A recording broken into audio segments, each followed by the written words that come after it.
वो इस तरह से कहते हैं, संदर्भ है तो अर्थ कुछ और है उसका। जब हम पूरी कहानी में उतरेंगे तो वो क्यों कही गई है वो एक बात साफ होगी, फिर अपन उस विषय पर थोड़ी चर्चा करें। तो ओशो कहते थे कि जो जीवन में हम कुछ का कुछ अनुभव कर रहे हैं, हम हैं कुछ और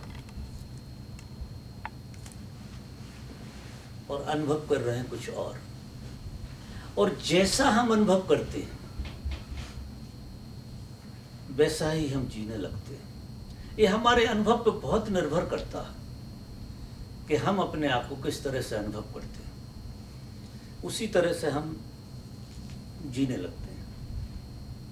और हमारा अनुभव 99% दूसरों पर निर्भर होता है। हमारा अपना अनुभव जैसे कुछ होता नहीं, क्योंकि हमने अपने को कभी टटोल कर देखा नहीं, कभी हमने अपने को छुआ नहीं, अनुभव नहीं किया। हम सब कुछ अनुभव करते हैं, अपना अनुभव छोड़ देते हैं, स्वयं का अनुभव नहीं करते हैं। और इसी भूल के कारण हम कुछ का कुछ जीते हैं, क्योंकि जो अनुभव करोगे उसी से तुम्हारी अभिव्यक्ति खड़ी होगी, वो तुम्हारी प्रतीति बनता है। एक अच्छा सा उदाहरण ओशो ने इस विषय में कहा कि एक किसी जमींदार ने अपने दरवाजे पे एक कुत्ते का स्टैचू बनवाया, और वो इतना खूंखार और इतना रियल दिखता था कि उसे देख के कोई नहीं कह सकता था कि ये नकली है, स्टैचू है। वो रियल से भी ज़्यादा रियल दिखता था। उसका एक्शन, उसका ढंग जस्ट झपट के आप पे चढ़ जाएगा, ऐसी उसकी भावदशा निर्मित की थी उस कोई बहुत अच्छे आर्टिस्ट ने उसको बनाया था। और धोखा सभी को होता था। एक कोई राहगीर वहाँ से किसी गांव से पास हो रहा है और दूसरे गांव में उसे जाना है, तो गांव के पास से गुजरना हो रहा। जैसे ही उसकी नज़र उस स्टैचू पे जाती है, उसके पूरे प्राण कँप जाते हैं, वो पसीना पसीना हो जाता और उसे ऐसा लगता है कि अगर 1 मिनट की देरी की तो ये खा जाएगा।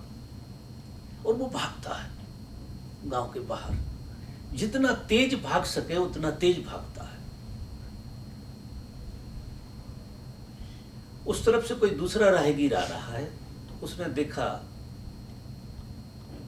कि मित्र, गांव का एक रिवाज है कि वहां से कोई आता है तो थोड़ा विश्राम करता है, वहाँ कुछ पानी पीता है, चाय पानी पीता है, और फिर आता है तो थका हुआ नहीं दिखता। और आप जस्ट गांव से निकल के आ रहे हैं और इतने पसीने पसीने हुए जा रहे हैं जिसका कोई हिसाब नहीं। कारण क्या है? तो उसने बताया कि ऐसी ऐसी घटना मेरे पर घटी और मैं प्राण बचा के भागा हूँ कि उस जमींदार ने बड़ा खराब कुत्ता रखा है जो किसी को भी किसी भी क्षण फाड़ देगा। अब उस राहगीर हंसता है, दूसरा वाला, उसे बड़ी हंसी आती। वो कहता है कि मित्र, जो तुम कह रहे हो सच नहीं है, एक तुम्हारा दृष्टि भ्रम है, तुम्हारी दृष्टि ऐसी है, तुम इस तरह से देख रहे हो, वो हकीकत नहीं है। लेकिन वो राहगीर कह रहा कि मेरे प्राण निकले जा रहे हैं, मेरी धड़कन बढ़ गई है, मुझे पसीना आ रहा है, और आप मजाक कर रहे हो कि वो कुत्ता नहीं है, जैसा आप देख रहे हो वो नहीं। वो कह रहा कुत्ता ही था और अद्भुत कुत्ता था। दोनों में बातचीत हुई। वो राहगीर अपने गांव चला गया, ये अपने गांव लौट आया। रात में जब वो सोया तो उसे ख्याल आया कि उस आदमी ने झूठ तो क्यों बोला होगा मुझसे, मैंने उसका क्या लिया था। तो मैंने देखा, अनुभव किया, लेकिन वो भी बड़े प्रेम से मुझे बता रहा था कि तुम्हारा भ्रम था, वो बात नहीं थी जो तुम समझ रहे थे, वो एक स्टैचू है। तो उसके मन में एक जिज्ञासा पैदा हुई, तो अब तो उसको देखना ही पड़ेगा, जाना ही पड़ेगा। और फिर वो सुबह ही सुबह होते होते उस गांव में गया। जैसे जैसे वो आगे बढ़ता गया, जैसे जैसे आगे, डर भी लग रहा है, कंपन भी हो रहा है कि कहीं वो आदमी झूठा ना हो, और एक भरोसा भी आ रहा है। जैसे जैसे नजदीक गया तो कुछ उसे ऐसा लगने लगा कि शायद वो ठीक कह रहा। फिर और करीब गया, फिर और करीब गया, वो इतने करीब गया कि उसको छू लिया उसने। और जैसे ही उसको उसने छुआ कि वो कुत्ता उसमें से गायब हो गया और वो पत्थर हो गया, वो स्टैचू हो गया। पूरी घटना बदल गई। जैसे ही उसने उसे छुआ कि गेस्टाल्ट बदल गया पूरा का पूरा। ये ओशो जो हमसे कहते हैं वो इसी बात का इशारा करते हैं कि तुमने अपने को ठीक से छुआ नहीं, तुमने अपने आप को ठीक से अनुभव नहीं किया, और जो तुम्हारी दृष्टि है वो उधार है। तुम उधार दृष्टि से तुम अपने को अनुभव कर रहे हो। तो जो तुम हो उसका तुम्हें बोध नहीं है, और जो तुम मान रहे हो वो तुम हो नहीं। सारा गेम यहीं घूम रहा है। इसके लिए कोई दूसरा काम ना आएगा। तुम्हें अपने को बहुत छूना पड़ेगा, टटोलना पड़ेगा, अनुभव करना पड़ेगा। और जैसे जैसे तुम अपने को अनुभव करोगे, वैसे वैसे जो तुम मान रहे थे कि तुम ये हो वो तो गायब हो जाएगा, और जो तुम हो वो प्रकट हो जाओगे। जितने ध्यान के प्रयोग हैं, जितनी धर्म की प्रक्रियाएं हैं, ये सारी प्रक्रियाएं इस भ्रम को मिटाने के लिए हैं। जिस भ्रम में हम पैदाइशी जुड़ जाते हैं। जैसे ही हमारा जन्म होता है तो हमें भूल भुलैया में प्रकृति डाल देती है, और हम भी चूंकि सब तरफ से हमको उसी तरह का इशारा मिलता है, और हम उस बात को नहीं समझ पाते। अगर वो आदमी उस राहगीर की बात नहीं मानता तो जिंदगी भर वो कुत्ते के भय से आतंकित रहता, जिंदगी भर उस भय से बाहर नहीं निकल पाता। लेकिन उस राहगीर की बात मानी। सद्गुरु कुछ ऐसे होते हैं, तुम्हें रास्ते में मिलते हैं और तुमसे कोई बात कहते हैं कि जो तुम अनुभव कर रहे हो वो बात सच नहीं है। तुम अपने को अगर दूसरे की आंख से देखते हो, ये विडंबना है मनुष्य की कि मनुष्य स्वयं अपने को दूसरों की आंख से देखता है, दूसरे की आंख से तौलता है अपने को। और जब तुम दूसरे की आंख से तौलोगे अपने को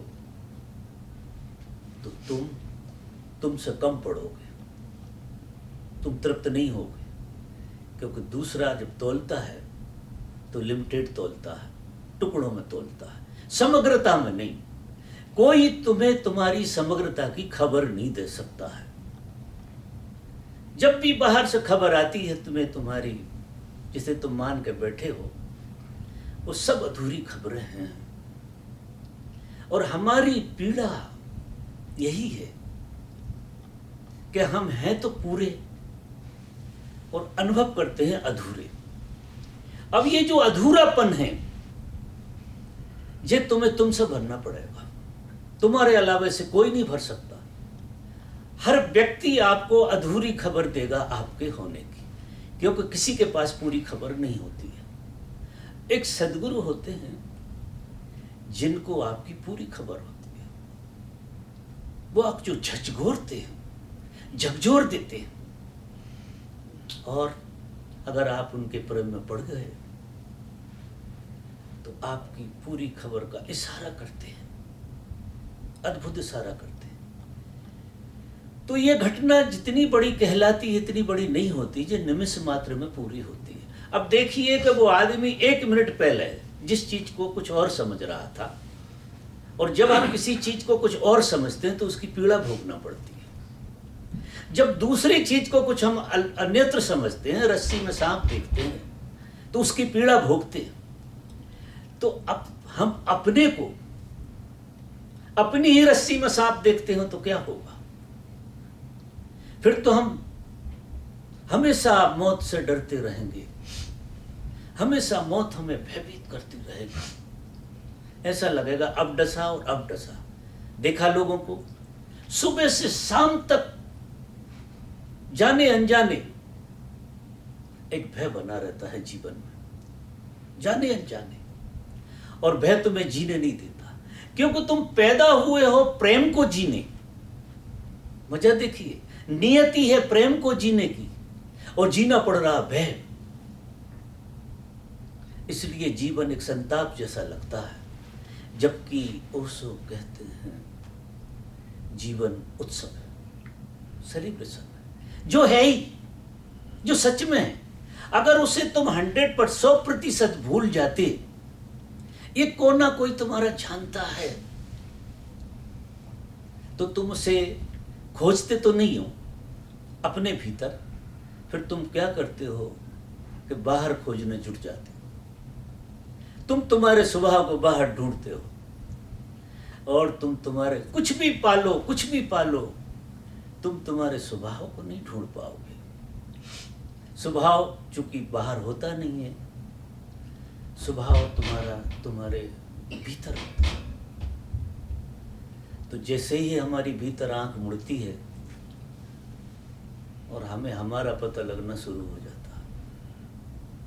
अब उसे आत्मा कहो, परमात्मा कहो, ब्रह्म कहो, जो भी कहना हो कहो, लेकिन जैसे ही पलटे तो वो गेस्टाल्ट बदल गया।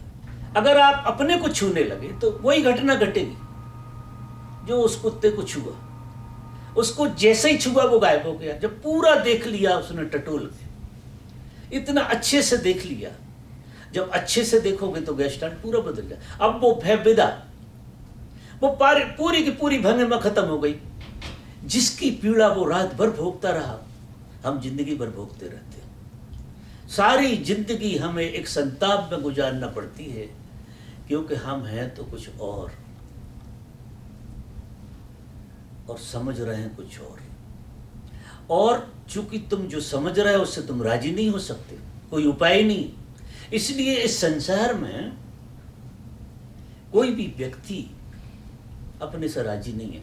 अच्छी बात है, मैं कहता हूं जी अच्छी बात है। कुछ भी खोजते रहना, खोज के थक जाओगे, क्योंकि वहां आप पूरी तो हो नहीं सकते हो। आपको एक अभाव, एक अतृप्ति बनी रहेगी, कितने घूमते रहो। और जैसे ही आप अपने में आएंगे, गेस्टाल्ट बदलेगा, और बिना किसी कार्य कारण के आप आनंद से भर जाएंगे, आप अहोभाव से भर जाएंगे, आप प्रेम से, आपके पैरों में घुंघरू बंध जाएगी। आपका हर कृत्य नृत्यपूर्ण होगा। आप बोलेंगे उसमें नृत्य होगा, देखेंगे उसमें नृत्य होगा, चलेंगे उसमें नृत्य होगा, कुछ भी करेंगे नृत्यपूर्ण जीवन होगा। क्योंकि जीवन नाचता हुआ है, थिरकता हुआ है। अब उसको कुछ का कुछ अगर मान लिया तो फिर जीवन भय है, संताप है। हर आदमी जाने अनजाने इस घटना को जीता है। तो मित्रों, मैंने ये बात क्यों कही कि हम यहाँ जो इकट्ठे हुए हैं अपने को छूने हुए,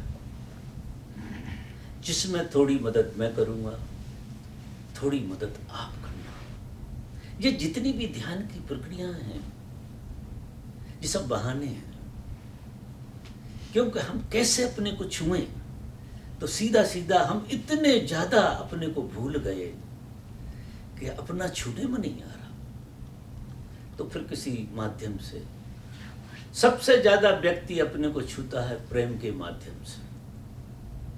प्रेम अद्भुत घटना है जीवन की, और जीवन में जब तक भय है तब तक प्रेम है नहीं। भयभीत आदमी प्रेम नहीं कर सकता है, समझौता करेगा। वो कहता है कि प्रेम में है, लेकिन अगर जीवन में भय है तो प्रेम कहां से आएगा? और जीवन का भय कब मिटेगा? जब तुमने जो तुम्हें मान लिया है वो मान्यता मिट जाए। जैसी वो मान्यता मिटेगी आपके जीवन से भय विदा हो जाएगा, क्योंकि वहां मिटने कुछ था ही नहीं। मजा देखो कि हम जिस खेल को जी रहे हैं, जैसे हम उस अवस्था को जी रहे हैं, उस आदमी ने जो मान रखी है कि ये स्टेचू कुत्ता है, या अपने को कोई मान लिया है, उस अवस्था को आप जी रहे हैं, तो उसके गुणधर्मों को जीना पड़ेगा जो आपकी मान्यता है, और उसमें भय अनिवार्य है। अब आप खोज प्रेम को रहे हैं और आपकी दशा वो है, तो उस दशा में प्रेम कैसे पैदा होगा? आप लाख प्रयास करते हैं कि प्रेमपूर्ण जीवन हो जाए, लेकिन फेल होते हैं। आप हाथ डालते हैं, थोड़ी दूर चलते हैं, और मजा ये है कि प्रेम के बगैर तुम जी नहीं सकते। बड़ा विचित्र खेल है, कितने धोखे खाओ, कितने कुछ करो, क्योंकि अत्यंतिक भूख है प्रेम जीवन की। प्रेम का होना अनिवार्य है। मैं तो ऐसा कहता हूं कि प्रेम से जीवन की पहचान होती है। अगर प्रेम में नहीं जिए तो जीवन की पहचान नहीं हो सकती है। जीवन प्रेम के स्पर्श से, जब प्रेम का स्पर्श जीवन को मिलता है तो जीवन की प्रतीति होती है। और प्रेम जब तक नहीं आता जब तक भय, और भय से मुक्ति हमारे लिए हमारे गेस्टाल्ट से आएगी, कि हमारे जीवन का गेस्टाल्ट बदल जाए। और वो जब बदले जब आप अपने को छुओ। तो मित्रों, मैं ये कह रहा हूं कि यहाँ हम 2 दिन के लिए इकट्ठे हुए हैं कि 2 दिन थोड़े से प्रयास करेंगे।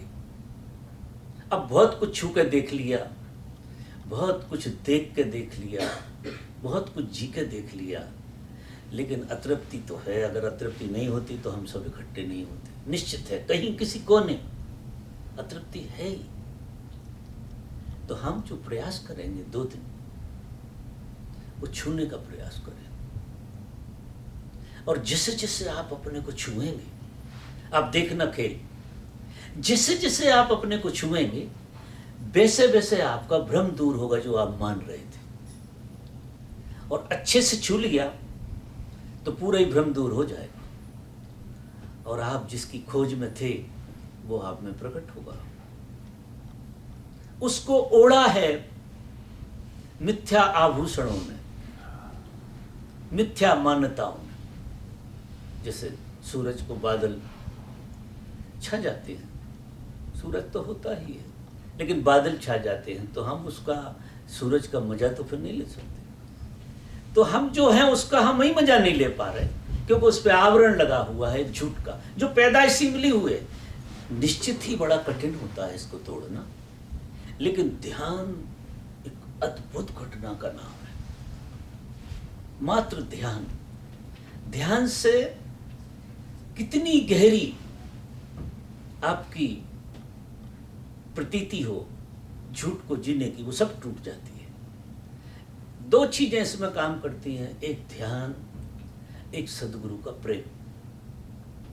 अगर आप सदगुरु के बहुत प्रेम में हैं तो प्रेम आपको दिशा देता है।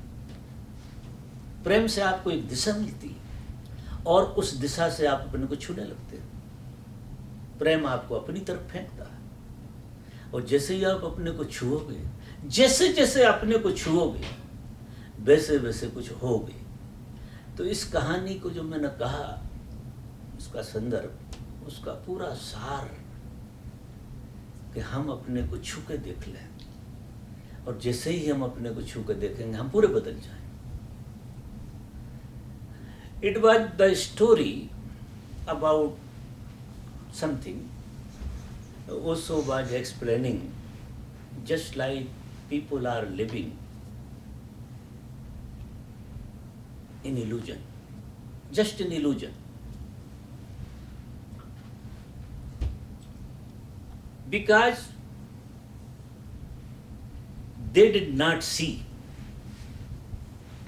that this is illusion. And everybody is supporting, more supporting for this illusion. It is mass atmosphere, collective atmosphere.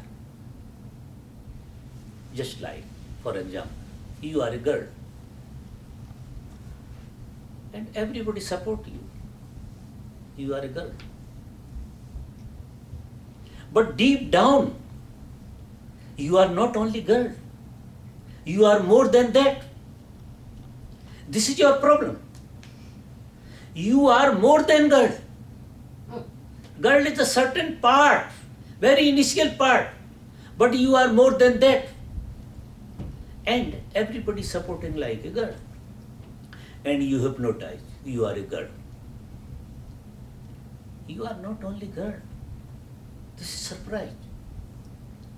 When you touch yourself meditatively, when you watch yourself, when you touch your being, then you can feel you are not only girl, you are more than that. This is our problem. Only this is the problem. Your feeling just fixed, and your reality something else. And never people think about that, because many people support. Just like I am saying, you are not only girl, you laugh. So why is this man saying like this actually? Everybody knows I am girl. This is hypnotism, totally hypnotic.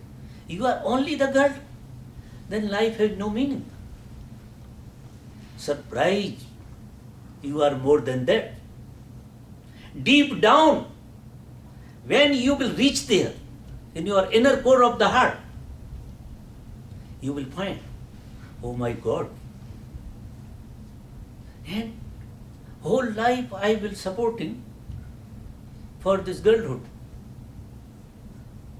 And somebody want to be perfect girl. First question, you are not a only girl. But when you understand this thing, you want to very perfect girl. Means you are less than girl. You are going to reverse. You are not going higher. You surprise. How can you satisfy? Because you are going little bit down. If you can touch yourself, you are aware about yourself, then suddenly you realize you are not only the girl, you are something else. And immediately you will dance. There will be dance with your nature, because life is celebration. When you are more than you, there will be celebration. If you are feeling less than you, then like this. Then life is sorrow. Life is a miseriness.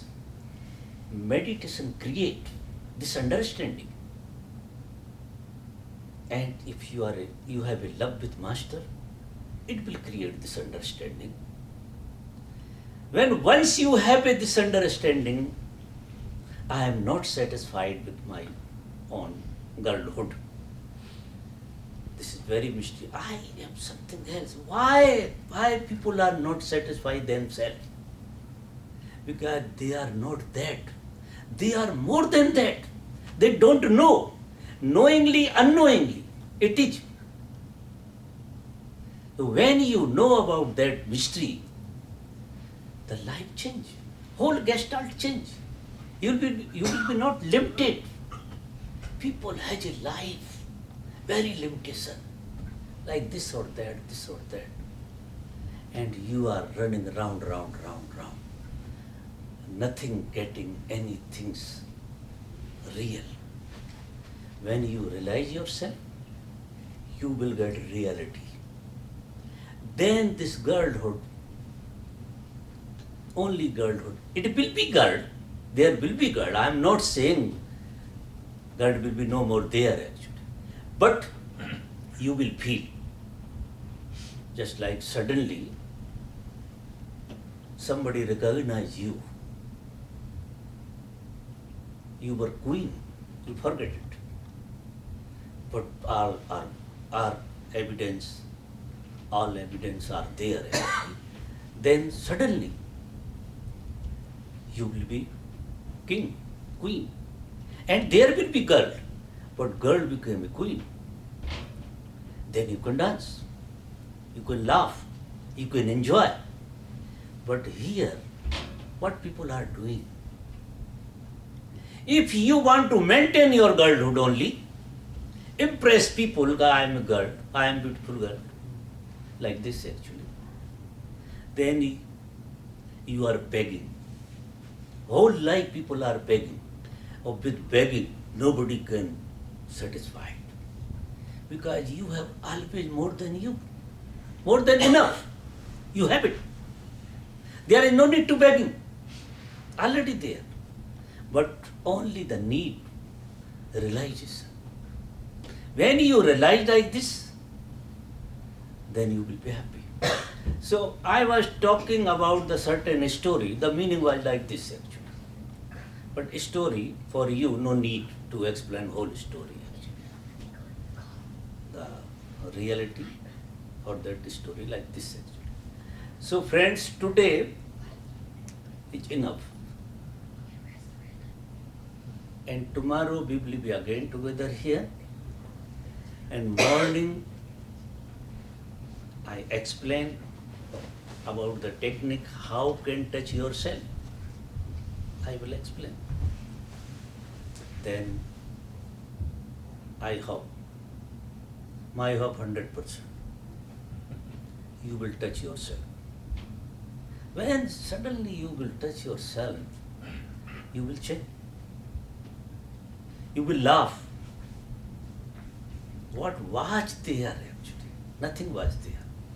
Life is starting here and now, just now. And this is the secret of the life. Life always in starting.